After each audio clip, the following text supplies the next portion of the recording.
अस्सलाम वालेकुम। आज केमिस्ट्री डिस्कस करेंगे। जो टेस्ट होगा उसमें दिस इज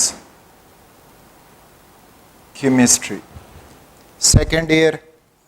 तो इसमें पहला एमसीक्यू जो हमें मिलेगा वो कहता है कि various oxidation states compound of chromium can be used as reducing agent and oxidising agent. The most common are.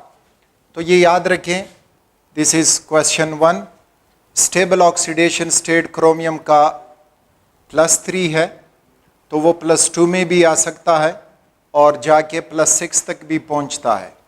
तो वो +6 से जब नीचे आएगा 3 तक, स्टेबिलिटी तक, तो वो कोशिश करेगा कि मैं ऑक्सीडाइजिंग एजेंट हो जाऊं, और इधर +2 से 3 की तरफ आएगा तो वो रिड्यूसिंग एजेंट का काम करेगा। सो क्वेश्चन 1 में चॉइस ए इज करेक्ट। फिर एक गिवन स्ट्रक्चर दिया गया है, is of compound used as rat poison called as वारफरेन।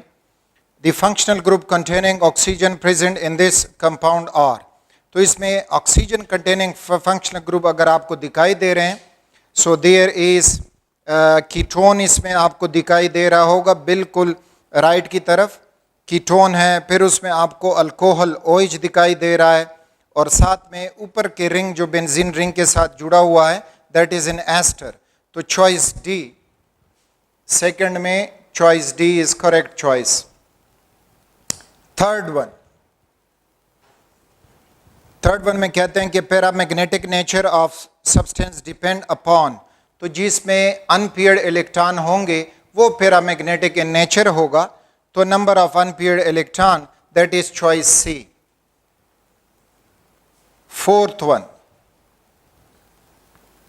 Select ligand which is bidentate. Bidentate जो 2 कोऑर्डिनेट कोवैलेंट बॉन्ड बना सकता है विद द मेटल एटम, तो वो bidentate.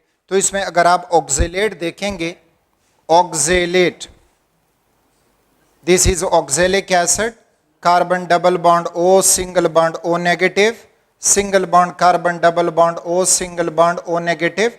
So it has 2 pairs donatable, so it is bidentate, and this is in choice D.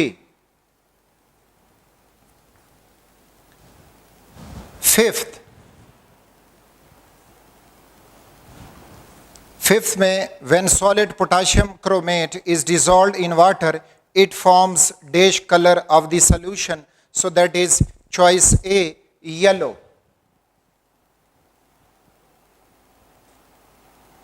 Yellow solution ये produce करेगा। Question 6, few elements of third period form oxides with different oxidation number of oxygen upon reaction with oxygen. So these elements are, यानी period 3 में जो elements हैं oxygen के साथ different oxide बनाते हैं, जिसमें ऑक्सीजन का ऑक्सीडेशन नंबर डिफरेंट होता है। तो yes, that is choice D, जिसमें सोडियम परऑक्साइड नॉर्मल ऑक्साइड बना सकता है, और साथ में phosphorus penta oxide and phosphorus trioxide बना सकता है। Question 7,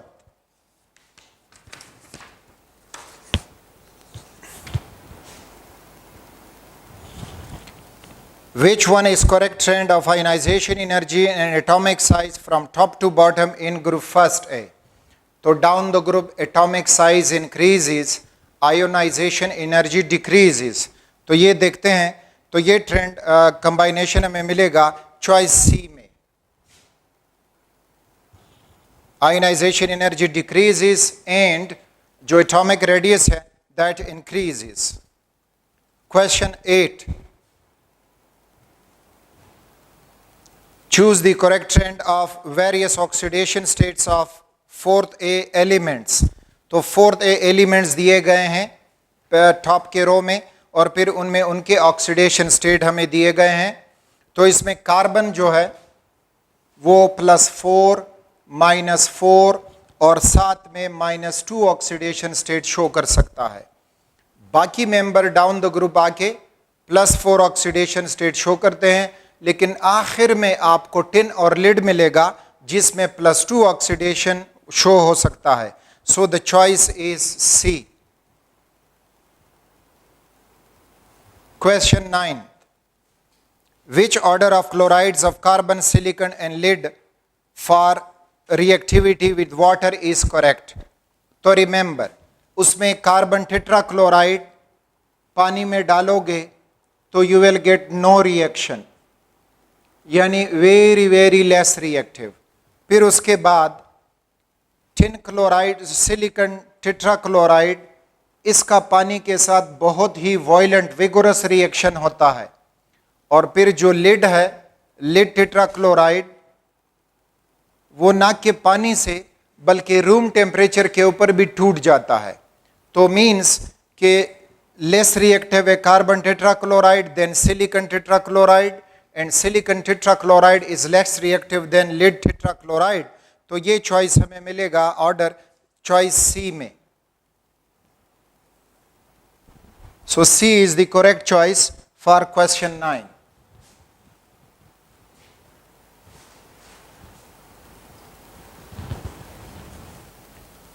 Question 10.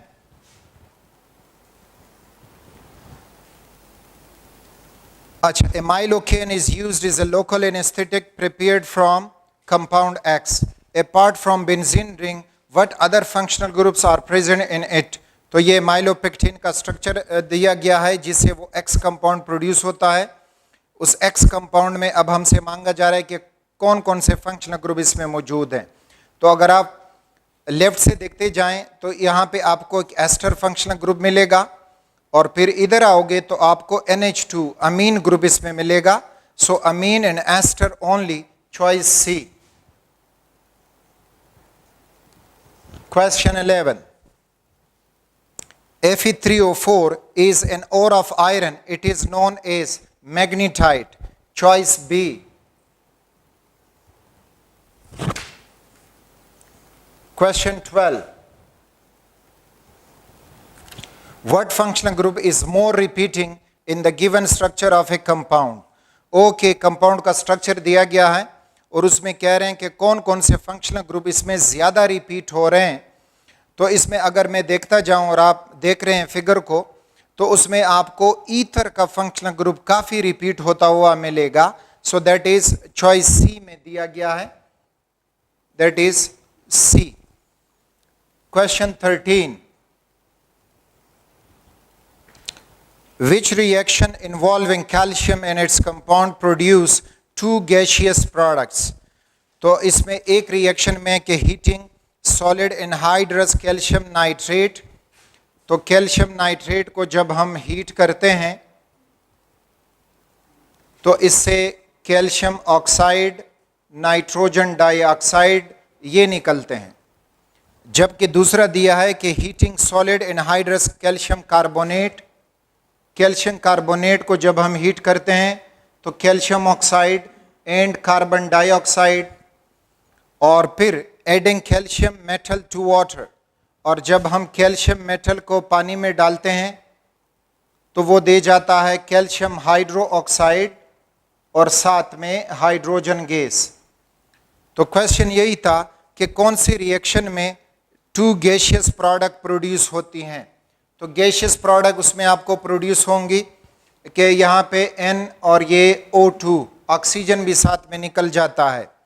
तो which reaction involving calcium and its compound produce two gaseous products? तो वो gaseous products heating anhydrous calcium nitrate, तो वो आपको मिलेगा 1 only.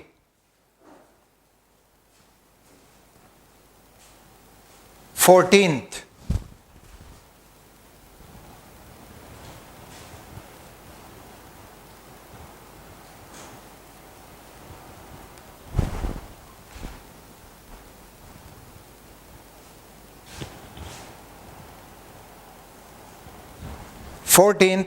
which set of element is transition metals? Very easy. तो देखते जाएं कहाँ पे हमें सारे ट्रांजिशन मेटल मिल रहे हैं. तो अगर मैं चॉइस बी को देखूं तो जिरकोनियम है, क्रोमियम है, गोल्ड है और साथ में निकल है. तो चॉइस बी, सारे इसमें ट्रांजिशन एलिमेंट्स हैं. Question 15. Which statement about the oxides in hydroxide of group second elements magnesium, calcium, strontium and barium is correct? तो दिए गए हैं, तो पहला दिया गया है कि each of the oxide react rapidly with water to form a solution of pH 12 or above. तो ये is correct सब के लिए कि ये कौन किसका करेक्ट होगा. तो each of the oxide react rapidly with water to form solution of pH 12 or above. ये सारे बेसिक हैं तो हमें वो दे जाते हैं. Magnesium oxide burns in air producing magnesium hydroxide, no ये नहीं देता. The hydroxide are produced directly by the thermal decomposition of the corresponding nitrates, no इस नाइट्रेट से ये नहीं बनेंगे. The solubility of hydroxide increase from magnesium hydroxide to barium hydroxide. Yes, this is the correct choice. अब ऊपर जो उन्होंने ये दिया कि each of the oxide react readily with water to form a solution of pH 12 or above. नहीं, basic हैं लेकिन सब जो है ऐसा नहीं कर सकते कि pH 12 से above हो, कि इनमें किसी का pH जो है वो कम भी होगा. So this is why A is not correct.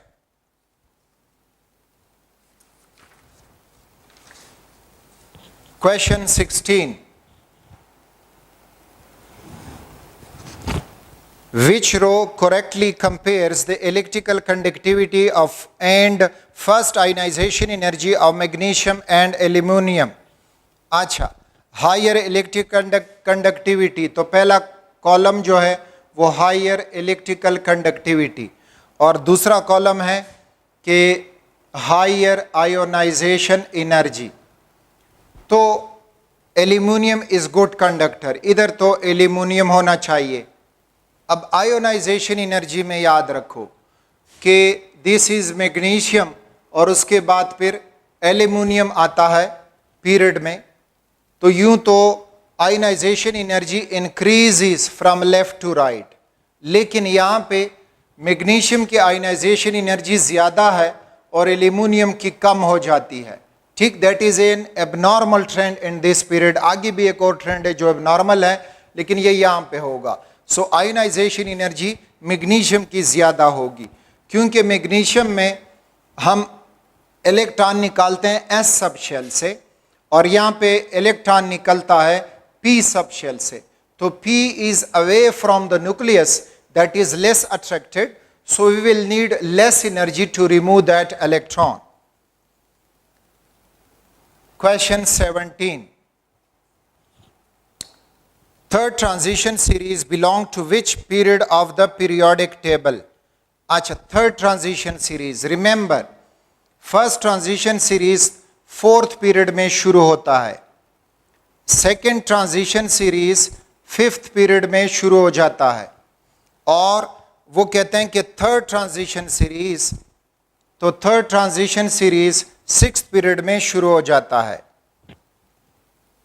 That is choice D. Choice D is correct choice for 17.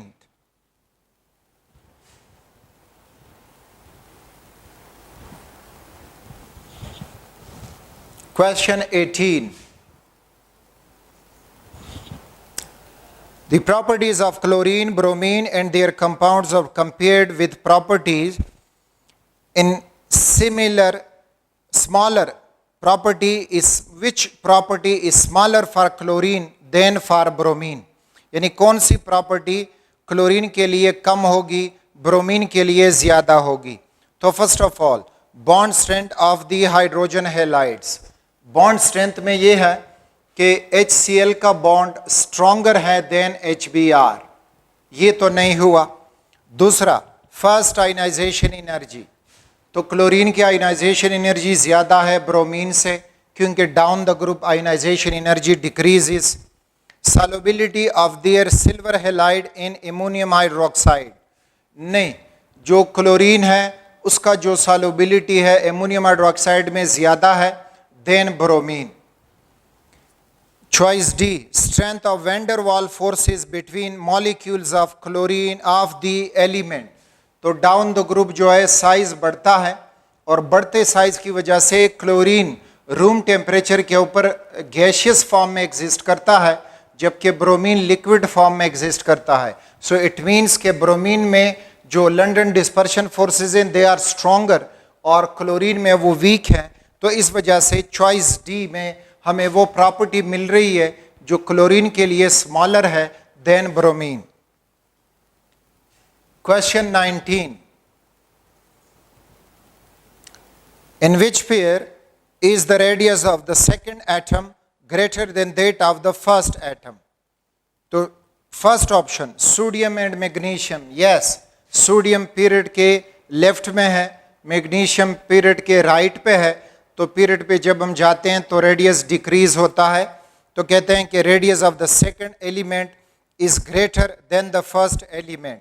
तो उसमें फिर देखें स्ट्रॉन्टियम है और कैल्शियम है. तो स्ट्रॉन्टियम और कैल्शियम देखोगे तो कैल्शियम ऊपर है, स्ट्रॉन्टियम नीचे, तो इसका साइज छोटा है, स्ट्रॉन्टियम का साइज बड़ा है. ये भी नहीं हुआ. Phosphorus and nitrogen, again we have phosphorus and down the group जो है, sorry down the group phosphorus है, ऊपर नाइट्रोजन है. तो नाइट्रोजन का साइज छोटा, फास्फोरस का बड़ा. और कहते हैं कि क्लोरीन एंड ब्रोमीन, क्लोरीन है और फिर ब्रोमीन है, तो ये छोटा और इसका साइज बड़ा होगा. तो कहते हैं कि in which pair the radius of the second atom greater than the radius of the first atom. तो in which pair radius of the second atom is not greater than the first atom. So that is आपको मिलेगा choice A. So here is choice A.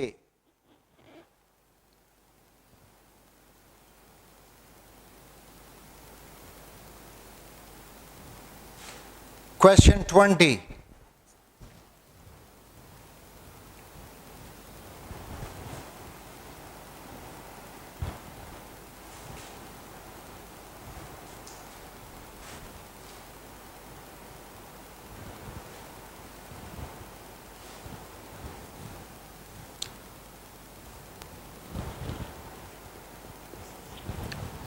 The transition series called second transition series have, तो उसमें अब कह रहे हैं कि कौन सा डी ऑर्बिटल जो है वो पार्शियली फिल्ड है या डी सबशेल पार्शियली फिल्ड है. तो second transition series, first transition series जो है वो 3D सीरीज कहलाता है, second transition series 4D series, और थर्ड जो है सो ऑन 5D सीरीज. तो सेकंड ट्रांजिशन सीरीज में 4D ऑर्बिटल पार्शियली फिल्ड होगा या in the process of filling होगा, and that is matching to choice C. 21st. The table shows the physical properties of 4 substances. Which substance has a giant structure?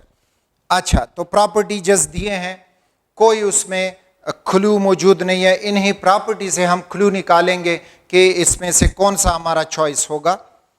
तो melting point दिया है और ऊपर कह रहे हैं कि इट इज है ए जाइंट स्ट्रक्चर, मीन कि ये बड़ा मैक्रो मॉलिक्यूल होगा. तो मैक्रो मॉलिक्यूल का मेल्टिंग पॉइंट ज़्यादा होगा because of strong intermolecular forces.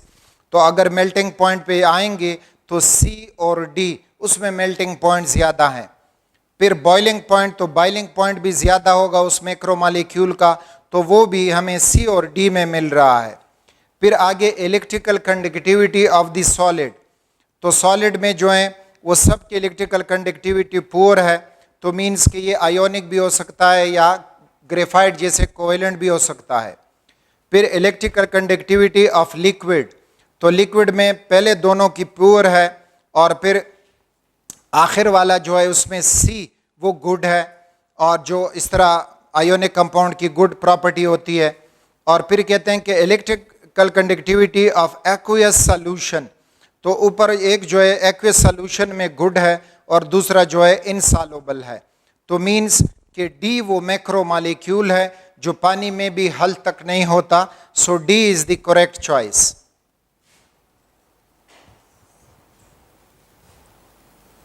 Twenty second. Consecutive element X, Y, Z are in a period third of the periodic table. Okay, consecutive element हैं X, Y and Z.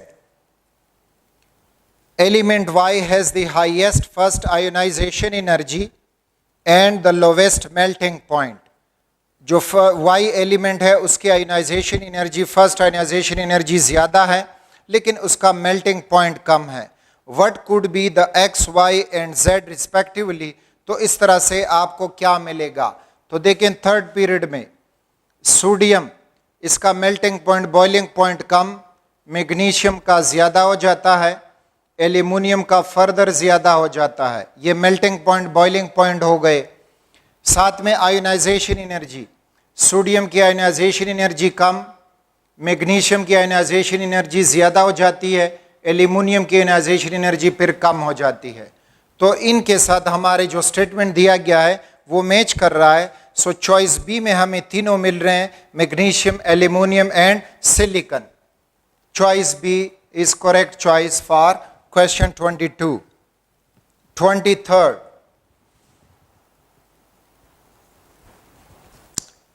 the variable oxidation state of transition element is due to the involvement of. तो NS में जो electron है और साथ में N-1D में जो इलेक्ट्रॉन है, तो इन दोनों में वो इलेक्ट्रॉन इस्तेमाल होते हैं, S वाले भी D वाले भी. तो इस वजह से वो वेरिएबल ऑक्सीडेशन स्टेट प्रोवाइड करते हैं. So both D and S electron. So choice C is there. 24th, element W is in period 3 of the periodic table. W जो है वो पीरियड 3 में है. तो sodium, magnesium, aluminium, silicon, phosphorus, sulphur, chlorine and argon, इनमें से कोई एक होगा. And has a solid white oxide, और उसका जो ऑक्साइड है तो वो सॉलिड वाइट ऑक्साइड है. तो सोडियम Na2O, इसका भी सॉलिड वाइट ऑक्साइड होता है. मैग्नीशियम ऑक्साइड, ये भी वो जो वाइट होता है. एंड Al2O3, ये भी होता है. जबकि बाकी के ऑक्साइड, सिलिकॉन डाइऑक्साइड, ये जॉइंट मॉलिक्यूलर सेंट का जो कलर होता है, जबकि बाकी जो है वो सॉलिड नहीं है, वो तो गए. X is thermally stable and has a high melting point. यानी ये जो X ऑक्साइड है जिसका भी होगा वो थर्मली स्टेबल है और इसका हाई मेल्टिंग पॉइंट है. X is slightly soluble in water. तो which row describe the structure and bonding of X? Slightly soluble in water है, उसका मेल्टिंग पॉइंट जो है वो हाई है, और soluble है, soluble in वाटर. तो मीन्स कि ये जो बात कर रहे हैं X ऑक्साइड की, इसको आयोनिक होना चाहिए. आयोनिक कंपाउंड से high melting point and boiling point. अब बात ये भी ठीक है कि सिलिकॉन डाइऑक्साइड भी हाई मेल्टिंग बॉइलिंग पॉइंट है, लेकिन वो एक जॉइंट कोवेलेंट है, आयोनिक नहीं है. तो फिर सिलिकॉन डाइऑक्साइड इस प्रॉपर्टी को एक्सेप्ट नहीं कर रहा क्योंकि वो पानी में इनसॉल्युबल होता है. इसी तरह एल्यूमिनियम ऑक्साइड, वो भी पानी में इनसॉल्युबल होता है. तो बात अब बचती है सोडियम ऑक्साइड की और मैग्नीशियम ऑक्साइड की. अब सोडियम ऑक्साइड मोर आयोनिक है और मैग्नीशियम ऑक्साइड लेस आयोनिक है. तो मीन्स के मैग्नीशियम ऑक्साइड लेस सॉल्युबल होगा और उसका melting point, boiling point sodium oxide के मुकाबले में ज़्यादा होगा. तो ये हमारे पास जो मिलेगा, चॉइस डी देखें, अच्छा चॉइस सी देखें, जॉइंट 3 डायमेंशनल लैटिस और उसमें आयोनिक बॉन्डिंग होगी. जबकि डी में है कि strong ionic bonds with small molecules. नहीं, आयोनिक बॉन्ड में मॉलिक्यूल बनते नहीं हैं. ठीक, तो चॉइस सी इज करेक्ट कि ये जो एक्स ऑक्साइड है आयोनिक है, यानी जॉइंट आयोनिक लैटिस रखता है और साथ में उसमें आयोनिक बॉन्ड होगा, तो इस वजह से वो पानी में सॉल्युबल है.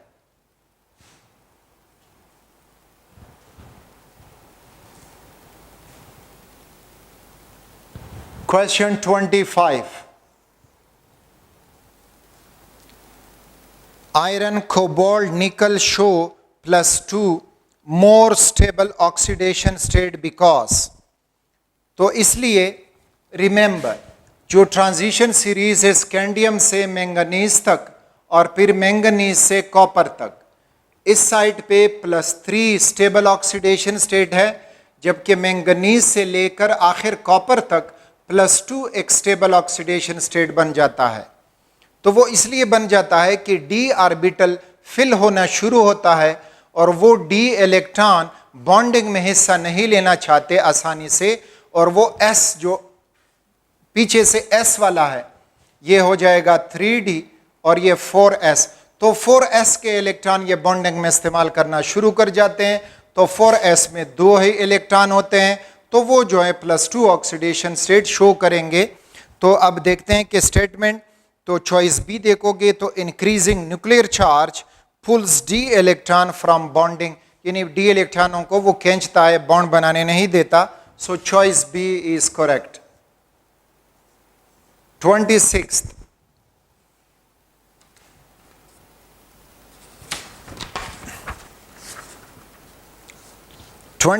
में the 8 elements sodium to argon. Okay, that is 26 sodium to argon. 8 elements हैं. In the same period of the periodic table, yeah, the equation corresponding to first ionization energy is shown. Equation दिया गया है कि first ionization energy पे उससे electron निकला. Okay. For which of these 8 elements is the electron in the equation removed from a filled orbital? यानी filled orbital से हम किस से ये इलेक्ट्रॉन निकलवाते हैं, तो देखते जाएं। सोडियम ये 3s1 होता है, मैग्नीशियम 3s2 होता है, फिर उसके बाद एल्यूमिनियम 3p1 है, सिलिकॉन 3p2 है, फास्फोरस 3p3, उसके बाद सल्फर 3p4 और क्लोरीन 3p5, जबकि आर्गॉन मिलेगा दैट इज 3p6। तो अब ऑर्बिटल का कहा है, तो 3s1 एक ही ऑर्बिटल है, एक ही इलेक्ट्रॉन है। अब ये फील्ड ऑर्बिटल हुआ मैग्नीशियम के केस में, एल्यूमिनियम में p में फिर 3 ऑर्बिटल्स हैं, तो एक इसमें हाफ फील्ड है, बाकी एम्प्टी हैं। जबकि सिलिकॉन में देखोगे तो ये 1 and 1 हाफ फील्ड ऑर्बिटल से इलेक्ट्रॉन निकलेगा। 3p3 जो फास्फोरस है तो उसमें 1 2 3 वो भी हाफ ऑर्बिटल से निकलेगा। सल्फर में अगर आप देखोगे तो 1 2 3 1 2 3 4, अब सल्फर में भी हाफ फुल ऑर्बिटल से निकलेगा और मैग्नीशियम से भी निकलेगा। नेक्स्ट क्लोरीन देखें तो क्लोरीन में 1 2 3 4 5, तो क्लोरीन में भी वो निकलेगा। और आर्गन में देखोगे तो आर्गन से अगर हम निकालेंगे तो 1 2 3 4 5 6, तो इसके भी फील्ड ऑर्बिटल से इलेक्ट्रॉन निकलेगा। तो हमें मिल रहा है magnesium, sulphur, chlorine and argon. Magnesium, sulphur, chlorine and argon, that is choice C. तो चॉइस सी में जो एलिमेंट्स हैं इनसे इलेक्ट्रॉन निकलेगा from a filled orbital.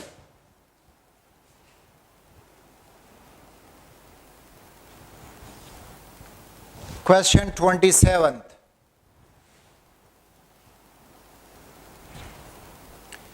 which statement applies to all 3 of the compounds ethane, ethene and ethanol? Okay, तो काफ़ी उन्होंने 4 statements दिए हैं। तो पहला, 1 molecule of each compound contain same number of hydrogen atoms, नहीं, हाइड्रोजन एटम में फ़र्क होगा। दूसरा, 1 mole of each compound contain the same number of carbon atoms, yes, सारे इथ फॉर 2 कार्बन, तो इथेन भी है, इथीन भी है और इथेनॉल भी है, तो choice B is correct. 28th, the structure formula of two compound are shown below. और अब कहते हैं कि which statement is correct regarding both the compounds. Both the compounds have the carboxylic functional group. No, जब देखोगे एक में है दूसरे में नहीं है. Choice B, both have molecular formula C6H12O2. तो yes, you will get this. Carbon 6 और इस तरह हाइड्रोजन 12 बनेंगे और ऑक्सीजन 2 है. तो चॉइस बी इज करेक्ट. बस आगे चॉइस में जाने की जरूरत नहीं है. 29th, what is formula of cyanate ion used by Wooler to prepare organic compound urea? यानी वो एमोनियम सायानेट, उसमें जो सायानेट आयन था उसका फार्मूला क्या है? So that was CNO. CNO, ठीक, यानी NH4CNO, दैट वाज एमोनियम साइनेट. तो CNO हो जाएगा तो नेगेटिव चार्ज इस पे आएगा और ये मैच कर रहा है चॉइस ए से.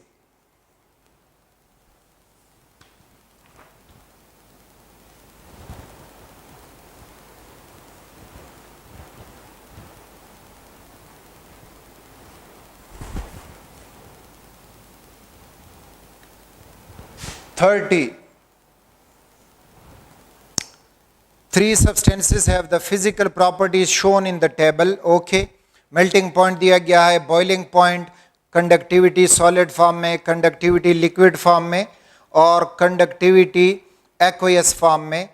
तो कहते हैं कि what could be the identities of U, V and W. तो U की प्रॉपर्टीज भी दी गई हैं कॉलम में, V की प्रॉपर्टीज भी दी गई हैं, इसी तरह W की भी दी गई हैं. तो जब ये सारी प्रॉपर्टी आप मैनेज करोगे तो यहाँ पे हमें ये मिलेगा, जिंक है एक, दूसरा जो है वो सोडियम फ्लोराइड है और तीसरा जो है वो सिलिकॉन टेट्राक्लोराइड है. यानी U जो है वो जिंक बनेगा, दूसरा जो है V वो NF बनेगा और W जो है वो SI क्लोराइड बनेगा. अच्छा, अब ऐसा मैंने क्यों चूज किया? जिंक तो U का जो मेल्टिंग पॉइंट है 420 है, बॉइलिंग पॉइंट 907 है, कंडक्टिविटी सॉलिड फॉर्म में गुड. तो इस प्रॉपर्टी ने मुझे बताया कि मेटल जो है वो सॉलिड फॉर्म में कंडक्टर होते हैं. तो ये हमें मिला क्लू यहाँ पे. दूसरा फिर V, तो V मैंने सोडियम फ्लोराइड क्यों लिया? पोटाशियम क्लोराइड भी है, जो दूसरा है सोडियम फ्लोराइड. हाँ, बस ये है पोटाशियम क्लोराइड, सोडियम फ्लोराइड. तो रिमेंबर, सोडियम फ्लोराइड और पोटाशियम क्लोराइड. दूसरा जो दिया है that is sodium fluoride, potassium chloride. यहाँ पे sodium fluoride is more ionic. तो जब मोर आयोनिक होगा यहाँ पे लेटेस्ट एनर्जी ज्यादा होगी तो इसका मेल्टिंग पॉइंट हाई होगा. जबकि KCl नेगेटिव है लेकिन साइज बढ़ गया है, लेटेस्ट एनर्जी कम हो गई है, दोनों के साइज बढ़ गए हैं तो इनका लो मेल्टिंग पॉइंट होगा. तो ऊपर जो मुझे V दिया गया है तो उसका मेल्टिंग पॉइंट, बॉइलिंग पॉइंट काफ़ी ज़्यादा है, तो मीन्स के ये सोडियम फ्लोराइड ही होगा. और फिर आगे देखोगे तो कंडक्टिविटी इन सॉलिड फॉर्म तो उसकी पुअर कंडक्टिविटी है, जबकि कंडक्टिविटी इन लिक्विड फॉर्म तो गुड है. फिर बोल रहे हैं कि कंडक्टिविटी इन एक्वियस फॉर्म, तो एक्वियस फॉर्म में भी आयोनिक कंपाउंड गुड कंडक्टर होते हैं. So this is the clue. W में मैंने सिलिकॉन जो टेट्राक्लोराइड है वो क्यों सेलेक्ट किया? तो एक तो ये कि रूम टेम्परेचर पे सिलिकॉन टेट्राक्लोराइड लिक्विड है तो उसका जो फ्रीजिंग, जो मेल्टिंग पॉइंट होगा वो काफ़ी कम होगा, -70 मिला. बॉइलिंग पॉइंट उसका 58 दिया गया है. कंडक्टिविटी सॉलिड फॉर्म में poor, yes. Conductivity in liquid word तो पुअर है. और कंडक्टिविटी इन एक्वियस फॉर्म तो फिर hydrolyse resulting solution conducts well.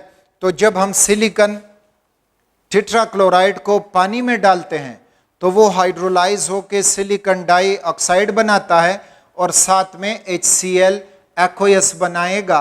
और this HCl is then responsible for the conduction of the current. तो ये प्रॉपर्टी मैच करते जाओगे तो आपको मिलेगा चॉइस डी, कि यहां पे डी चॉइस जो है that is correct choice.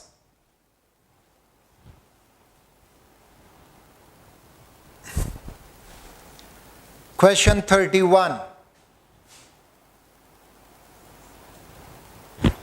which property decreases on descending group second? Group second में नीचे जाते हैं तो कौन सी प्रॉपर्टी डिक्रीज होती है? Radius of cation, no, that increases. Reactivity of the element with water, it also increases. Shielding outermost electron, वो भी इंक्रीज होता है।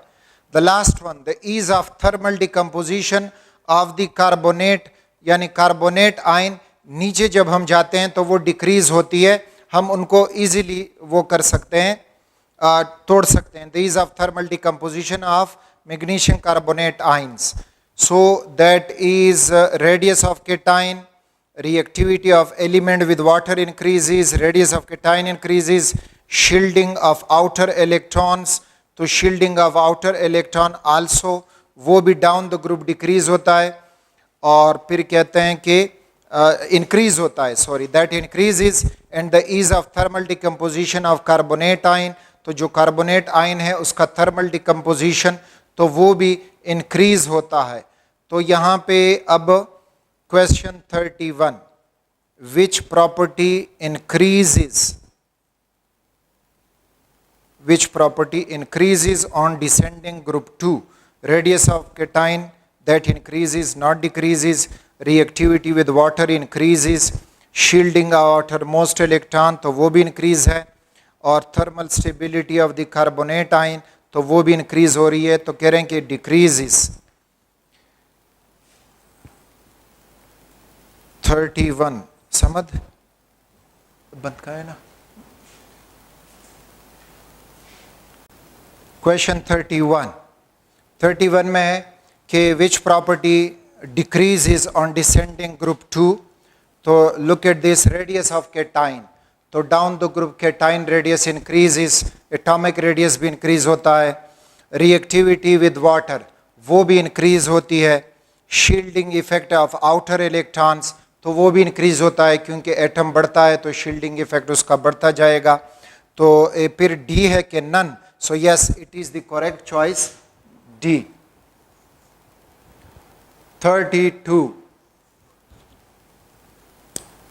copper plus 2 salt solution is blue in color due to transition of electron from, तो remember जो हमें colour दिखाई देता है विजिबल रीजन में होता है, और विजिबल रीजन में जो ट्रांजिशन ऑफ इलेक्ट्रॉन होगा वो लो एनर्जी पे होगा, और वो होगा डी टू डी, यानी डी टू डी ट्रांजिशन से। So choice C is correct.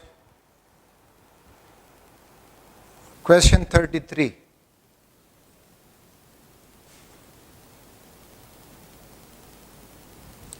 कहते हैं कि which row correctly describe one property of barium and one property of barium oxide, that is barium and barium oxide.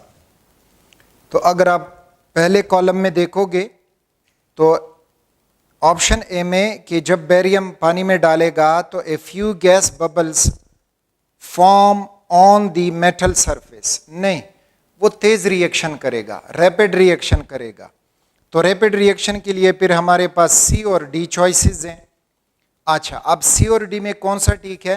तो pH of solution obtained, जब हम उसमें spatula से उसमें बेरियम ऑक्साइड डालते हैं, तो remember barium oxide is a strong basic oxide, तो वो pH को 13 रखेगा, नॉट 8, तो चॉइस डी बनता है करेक्ट चॉइस।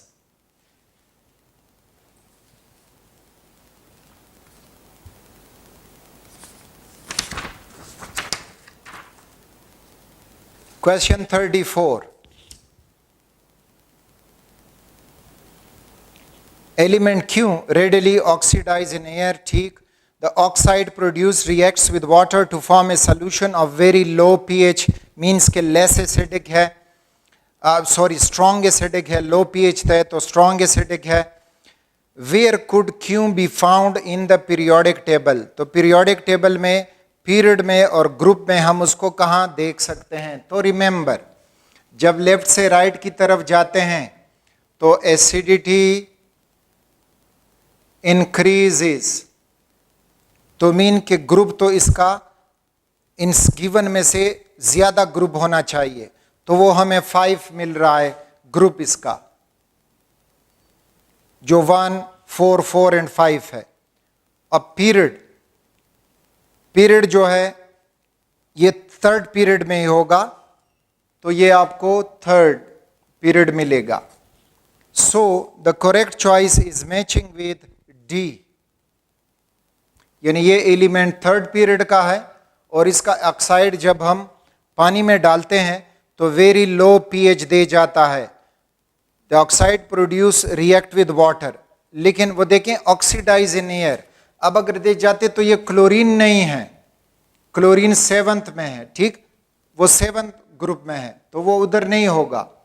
क्लोरीन रिएक्ट ही नहीं करता ऑक्सीजन के साथ, फास्फोरस करता है, सल्फर करता है, ठीक, तो सल्फर जो है फिर इसमें अब 6th ग्रुप नहीं दिया, तो मीन्स के ये 5th ग्रुप वाला फास्फोरस ही होगा जो थर्ड पीरियड में मौजूद होता है। 35th, in which of the following manganese has the highest oxidation state? तो remember KMnO4 is the choice B, क्योंकि उसमें मैंगनीज का ऑक्सीडेशन स्टेट +7 हाईएस्ट है। 36th, in which of the following are all compounds member of the same homologous series? Very simple question, बस एक जो आपको formula मिला उसके साथ CH2 प्लस करें, आंसर आए तो ये इसका होमोलॉगी होगा, अगले के साथ फिर CH2 प्लस करें, आंसर आए तो वो होमोलॉगी होगा। So choice B, methane, ethane and propane, they are होमोलॉगीज।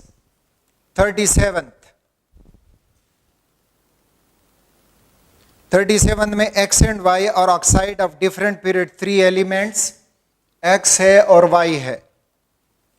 If 1 mole of Y is added to water, the solution formed is neutralized by 1 mole of X, यानी अगर 1 mole Y हो तो फिर उसमें 1 mole हम X डालेंगे तो सॉल्यूशन बन जाएगा neutral.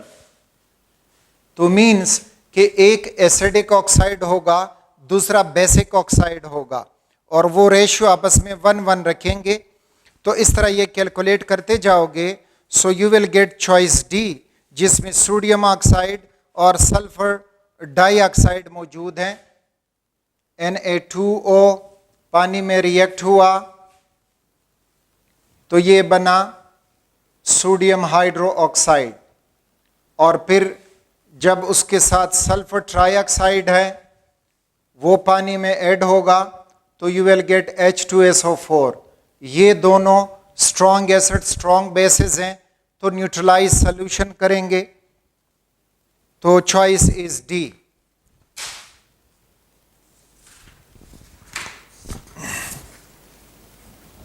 Coming towards 38th,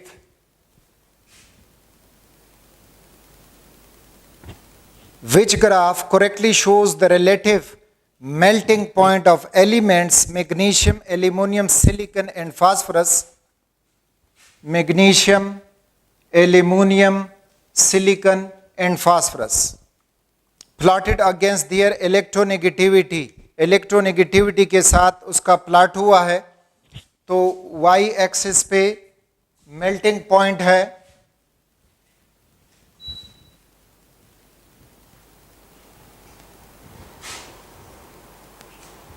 y axis पे मेल्टिंग पॉइंट और x एक्सिस पे इलेक्ट्रोनेगेटिविटी है।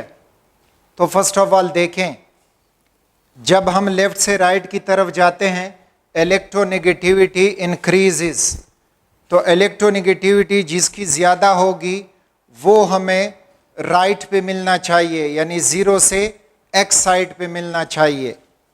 एक तो ये पॉइंट याद रखें।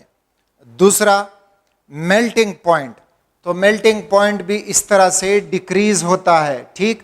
मैग्नीशियम का मेल्टिंग पॉइंट, फिर एल्यूमिनियम, फिर सिलिकॉन और फिर जाके फास्फोरस आपको मिलेगा।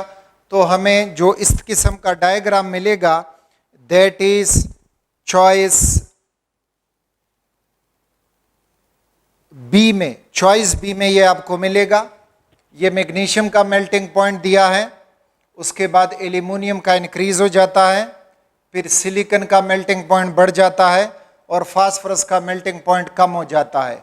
So this is magnesium, this is aluminium, silicon और ये हुआ फास्फोरस। और इलेक्ट्रोनेगेटिविटी देखें, मैग्नीशियम की इलेक्ट्रोनेगेटिविटी कम, एल्यूमिनियम की ज़्यादा, सिलिकॉन की फिर ज़्यादा हो जाती है और फिर फास्फोरस की सबसे ज़्यादा electronegativity.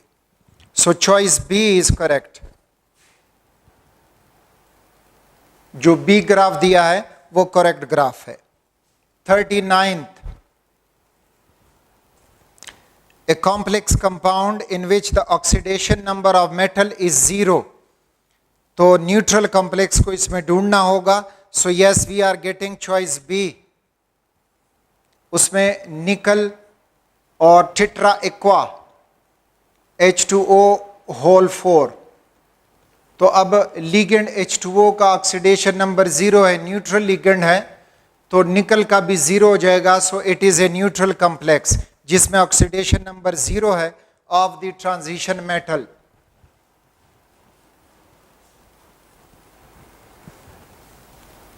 Question 40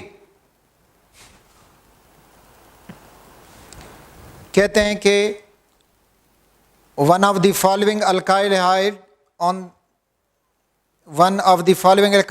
when reacted with aqueous potassium hydroxide, a salt was produced. The salt was reacted with silver nitrate and HNO3 producing a white precipitate. The alkyl halide is okay तो ये वही halogen, test for halogen. तो उसमें chlorine जो है वो white precipitate produce करता है। तो ये अल्काइल हैलाइड भी कोई क्लोरीन वाला होना चाहिए। और अगर हम क्लोरीन वाला देखेंगे तो चॉइस सी में इथाइल क्लोराइड मिलता है। 41st, shown on the graph are the relative values of first ionization energy of 4 elements that have consecutive atomic number. One of the element react with hydrogen to form a covalent compound with formula HX. Which element could be X? तो X जो है वो कौन सा element होगा? तो ये हमें दिया है और ये पॉइंट पे A चॉइस है, यहाँ पे B चॉइस है, फिर C चॉइस है और इधर है D चॉइस। और फर्स्ट आयनाइजेशन एनर्जी, ये हुई फर्स्ट आयनाइजेशन एनर्जी। तो जब हम, और ये कंसेक्टिव एलिमेंट है फॉर एक पीरियड में, पीरियोडिक टेबल में, नॉट एक पीरियड में, पीरियोडिक टेबल में। अच्छा, हाईएस्ट आयनाइजेशन एनर्जी हमें नोबल गैसेस देते हैं, तो मीन्स के बी जो है ये एक नोबल गैस है और नीचे वाला एटॉमिक नंबर है, ये जो एक्स एक्सिस पे प्लॉट दिया गया है। तो मीन्स कि पीरियड ख़त्म हुआ और फिर पीरियड शुरू हुआ। सपोज करें इधर नियॉन पे ये पीरियड ख़त्म हुआ, तो फिर पोटाशियम से ये पीरियड अगला शुरू हो जाएगा। ये सोडियम से शुरू हो जाएगा, सॉरी, और आर्गन पे फिर ख़त्म होगा। तो मीन्स के अब आर्गन और नियान से पहले इधर जो भी होंगे, यहाँ पे फ्लोरीन है, यहाँ पे क्लोरीन है, तो उनकी इलेक्ट्रोनेगेटिविटी जो है आयनाइजेशन एनर्जी उसके मुकाबले में कम होगी। तो अब ये जो कह रहे हैं कि ये इनमें से जो एलिमेंट है वो जब हाइड्रोजन से मिलता है तो HX एक कंपाउंड बनता है। तो मीन्स कि फ्लोरीन या क्लोरीन को होना चाहिए। तो ये चॉइस ए में जो होगा ये फ्लोरीन, क्लोरीन या ब्रोमीन जो भी हो तो वो ही HX बनाएगा। सो choice over here correct is a. A is the correct choice. 42,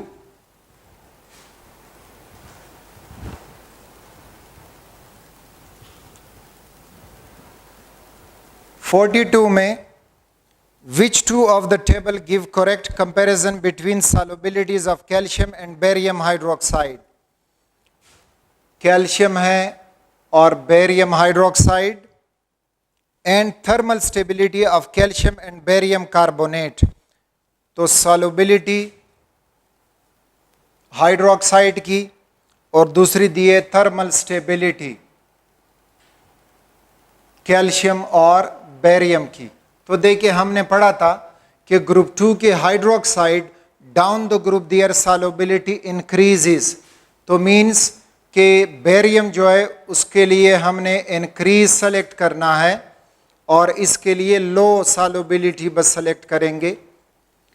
फिर thermal stability down the group decreases, तो बेरियम के लिए हम डिक्रीज सेलेक्ट करेंगे और कैल्शियम के लिए लो सेलेक्ट करेंगे।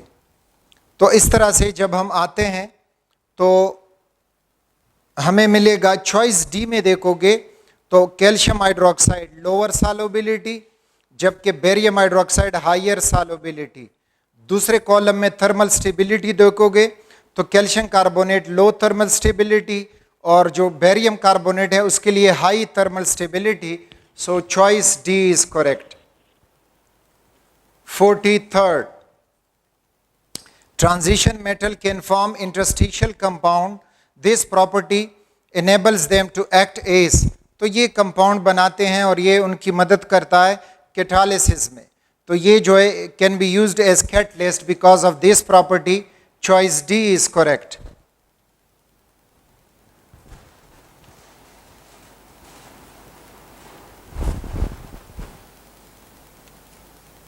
Fourth, an alkene was reacted with halogen acid, resulting compound form was an alkyl halide. The compound was tested for presence of halogen in it. The precipitate formed confirmed that iodine is present in it. What observation confirmed this test? तो again वही presence of halogens, तो उसमें iodine ने deep blue precipitate बनाना है silver nitrate और HNO3 के साथ, और फिर वो एमोनियम हाइड्रोक्साइड में इनसॉल्युबल होगा। तो इस किस्म का आपको चॉइस डी मिलेगा, deep yellow precipitate insoluble in ammonium hydroxide. तो choice D is correct. 45th, the reaction between iodide ion and persulfate ion is catalyzed by ferrous ions and ferric ions. Choose the correct equation for their reaction. तो इसमें choice ए में दिखाई दे रहा है, choice B C D. तो persulphate ion वो reaction करेगा iodide के साथ, तो परसल्फेट आयन और आयोडाइड आयन को सेलेक्ट करें। तो वो चॉइस ए में हमें मिल रहे हैं, परसल्फेट आयन और आयोडाइड आयन वो सल्फेट बनाएंगे और आयोडीन बनाएंगे। सो choice A is correct. 46th, X, Y, Z represent different halogens. Okay, X, Y, Z, these are halogens. The table shows the result of 9 experiment in which aqueous solution of X2, Y2 and Z2, X2, Y2 or Z2 were separately added to separate aqueous solution containing X halide, Y जो halide है और Z जो halide है। तो table में ये सारे experiment दिए गए हैं। अब वो कह रहे हैं कि which row of the following table contains that X halide, Y halide and Z halide in order of decreasing strength as a reducing agent. तो reducing agent में हमें decreasing strength of reducing agent, तो remember iodide ion is strong reducing agent than bromide ion, strong reducing agent than chloride ion. तो वो table में X को X negative से react किया गया, X2 को Y नेगेटिव से रिएक्ट किया गया। तो इस तरह से देखोगे तो आपको फिर ये मिलेगा कि स्ट्रॉन्गेस्ट रिड्यूसिंग एजेंट कौन सा होगा। स्ट्रॉन्गेस्ट रिड्यूसिंग एजेंट जो सब के साथ रिएक्शन कर जाए वो स्ट्रॉन्गेस्ट रिड्यूसिंग एजेंट होगा। जो किसी के साथ भी रिएक्शन नहीं करेगा तो वो वीक रिड्यूसिंग एजेंट होगा। तो इधर अब जो है which of the following order, तो अगर वो टेबल अब आपको दिखाई दे रहा है तो उस टेबल में आप जब मैनेज करेंगे तो choice B is correct. Choice B, X में जो स्ट्रॉन्गेस्ट है तो वो एक्स है। एक्स जो है वो सब के साथ रिएक्शन कर रहा है, यानी एक तो ये कि एक्स एक्स के साथ लिखा है कि X2 और ये X नेगेटिव, इनका रिएक्शन तो नहीं होगा। सपोज ये आयोडीन है और ये आयोडाइड है तो इनका रिएक्शन तो नहीं होगा। बाकी X जो है वो सब के साथ रिएक्शन कर रहा है। तो इसका मतलब है कि ये X जो है स्ट्रॉन्गेस्ट रिड्यूसिंग एजेंट होगा। Z फिर किसके साथ रिएक्शन कर रहा है? Z सिर्फ और सिर्फ X के साथ रिएक्शन कर रहा है, तो ये फिर उसके बाद वीक हुआ। और फिर Y जो है नेगेटिव, Y नेगेटिव किसी के साथ रिएक्शन नहीं कर रहा तो वो सबसे वीकेस्ट हुआ। So choice B is correct. इसका मतलब ये हुआ कि आयोडाइड आयन है, ब्रोमीन के साथ रिएक्शन करेगा तो ब्रोमाइड बनेगा और साथ में आयोडीन बनेगा। फिर क्लोराइड आयन है, क्लोरीन है, आयोडाइड के साथ रिएक्शन करेगा तो क्लोराइड बनेंगे और आयोडीन बनेगा, यानी आयोडीन ने दोनों के साथ रिएक्शन किया। अब ब्रोमीन को देखें, अगर हम ब्रोमाइड आयन लेंगे और उसको आयोडीन से रिएक्ट करवाएंगे तो you will get no reaction, आपको रिएक्शन नहीं मिलेगा, क्योंकि iodine is not so strong कि इससे इलेक्ट्रॉन रिमूव करे, वो एक स्ट्रॉन्ग ऑक्सीडाइजिंग एजेंट नहीं है। फिर अगर आप ब्रोमाइड लोगे और उसको क्लोरीन से रिएक्ट करोगे तो ये रिएक्शन अब हो जाएगा, ब्रोमाइड क्लोरीन को इलेक्ट्रॉन दे सकता है तो क्लोराइड बनेगा और साथ में Br2 बन जाएगा। फिर क्लोरीन जो है, क्लोरीन ना तो आयोडीन के साथ रिएक्शन करेगा ना ही ब्रोमीन के साथ रिएक्शन करेगा, यानी जो क्लोराइड आयन है प्लस Br2 इसके साथ ये रिएक्शन नहीं करेगा। और इसी तरह I2 और क्लोराइड है तो ये दोनों केसेस में आपको नो रिएक्शन मिलेगा। तो उस टेबल से आप इस तरह से अपने लिए एक चार्ट बना सकते हो।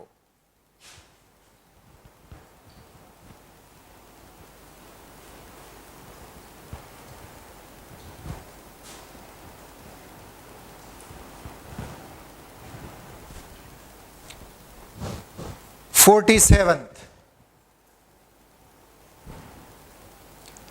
Element D and E are both in period 3।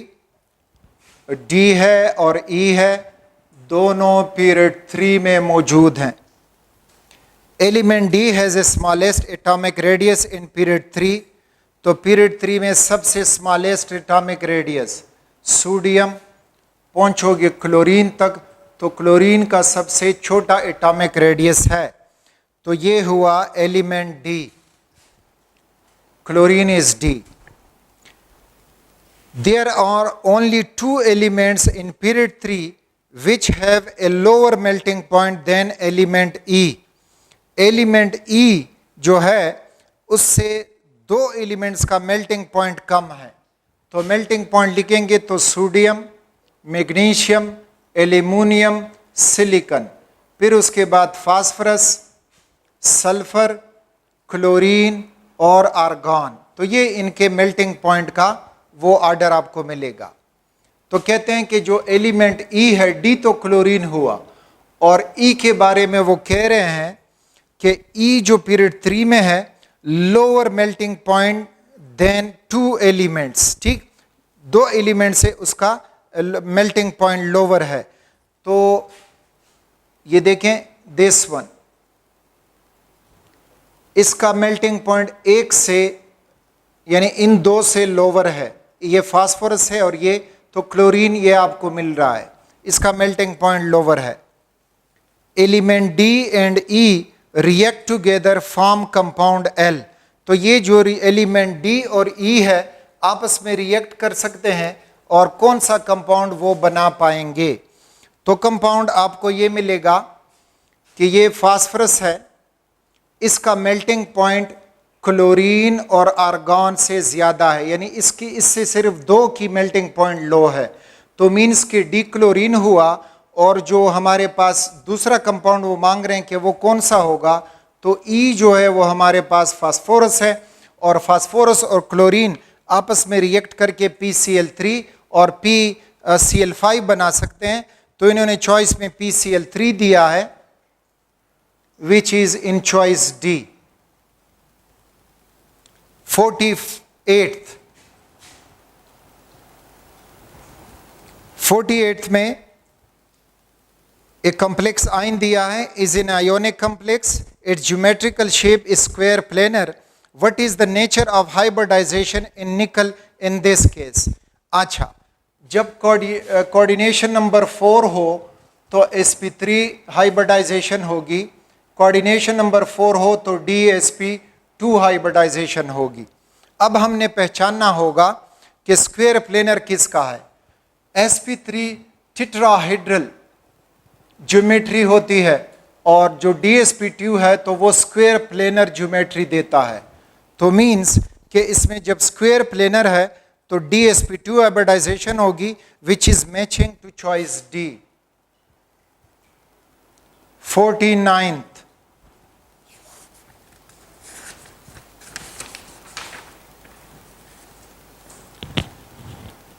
which property is common to calcium, potassium and sodium? So their atoms all have more neutron than protons. तो इसमें काउंट करेंगे तो more neutron than proton, which is common. Their ions all have 8 electron in their outermost shell, outer shell. They all sink when added to water.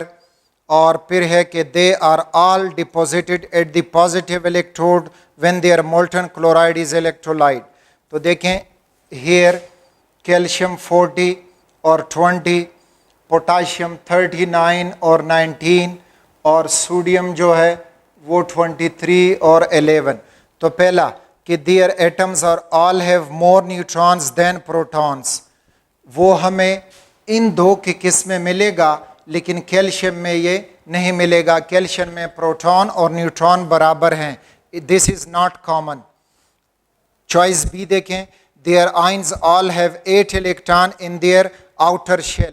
Yes, जब calcium 2 positive हो जाएगा तो 2 electron loss करके इसके 8 हो जाएगा ऑक्टेट, और इसी तरह पोटाशियम जब 1 लॉस करेगा तो ऑक्टेट उबे करेगा, और सोडियम भी जब 1 इलेक्ट्रॉन लॉस करेगा इनके आयंस बनेंगे तो सारे जो हैं वो ऑक्टेट ओबे करेंगे।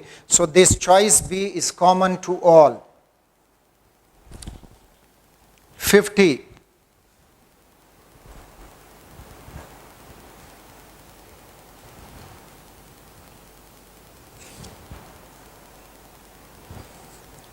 coal tar is considered as the main source of। तो रिमेंबर, कोल में ज़्यादातर एरोमेटिक हाइड्रोकार्बन्स होते हैं, एरोमेटिक कंपाउंड्स होते हैं, तो choice B. 51, which statement about transition element is correct. There, तो पहला स्टेटमेंट है कि their soluble salts usually form colored aqueous solution। yes, this is correct, बस बाकी देखने की जरूरत ही नहीं है।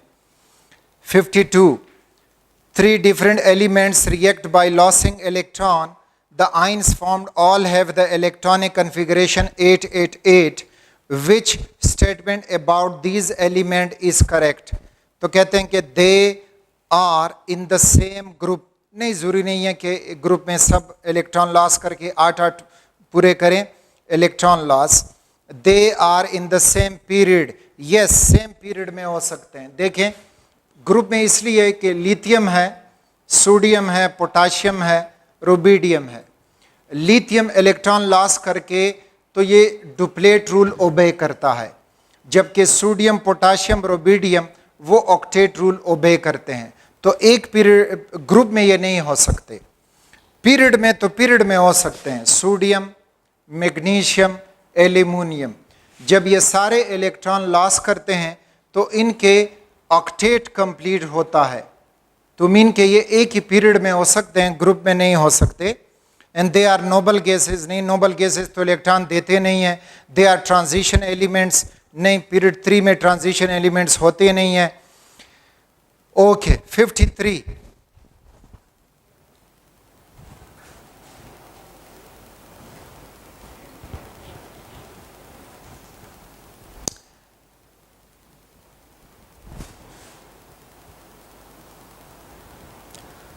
all elements can be detected in organic compound without using Leysin solution except, तो मसिवाय किसको हम लेसाइन सोल्यूशन के बगैर वो all elements can be detected in organic compound without using Leysin solution except, तो लेसाइन सोल्यूशन हम इस्तेमाल करेंगे नाइट्रोजन के लिए, बाकी जो हैं वो लेसाइन सोल्यूशन के बगैर ही हम डिटेक्ट कर सकते हैं। सो choice D is correct choice, क्योंकि उसके लिए हम लेसाइन सोल्यूशन इस्तेमाल करेंगे। 54th,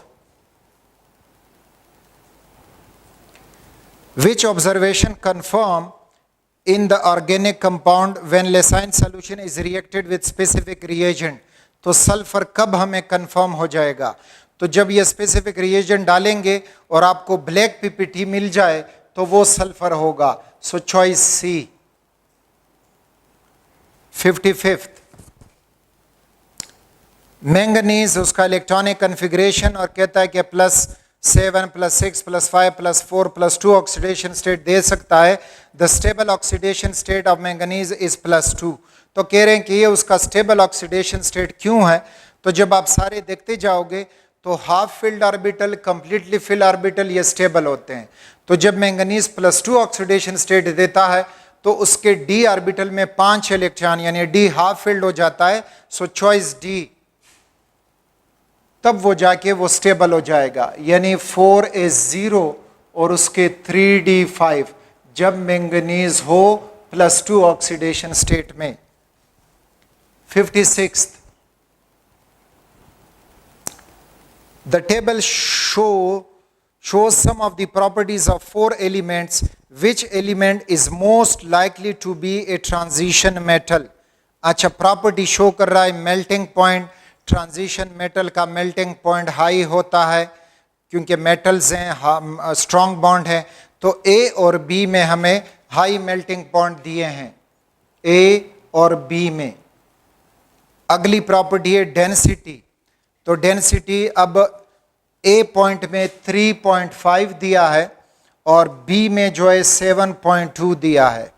तो मीन्स कि ट्रांजिशन मेटल जो हैं वो हायर डेंसर होते हैं, तो 7.2 ही हमारा चॉइस होगा। और फिर आगे देखा है कि इट इज़ इलेक्ट्रिकल कंडक्टिविटी, तो गुड, तो transition metal good electrical conductor है, तो वो भी हमारा choice. So choice B is the correct choice.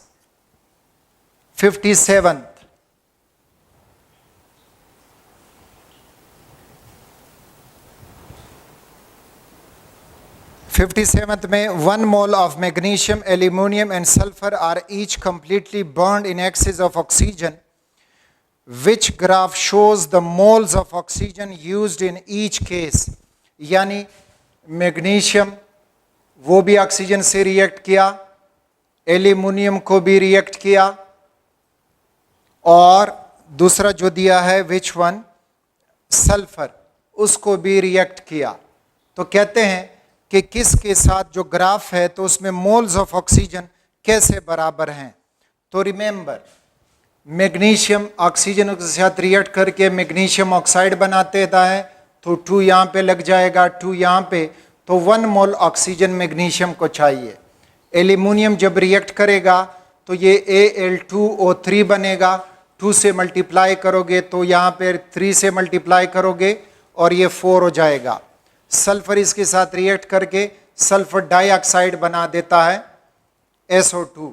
तो मीन्स कि सबसे ज़्यादा ऑक्सीजन एल्यूमिनियम इस्तेमाल करेगा और फिर जाके सल्फर और उसके साथ एल्यूमिनियम, फिर ज़्यादा ऑक्सीजन, एल्यूमिनियम, मैग्नीशियम और साथ में सल्फर। तो यहाँ पे अब वो दें कि which graph shows the moles of oxygen used in each case. तो अब देखिए मोल्स ऑफ ऑक्सीजन तो मीन्स के एक्स मोल एल्यूमिनियम के, मैग्नीशियम के, फिर बड़े ये मोल तो ये हुए एल्यूमिनियम के, और फिर एक मोल है फॉर दी सल्फर। तो इस किस्म का ग्राफ हमारे पास होना चाहिए। वाई एक्सिस पे मोल्स दिए हैं, सो चॉइस सी वाला ग्राफ जो है वो इससे मैच कर रहा है। 58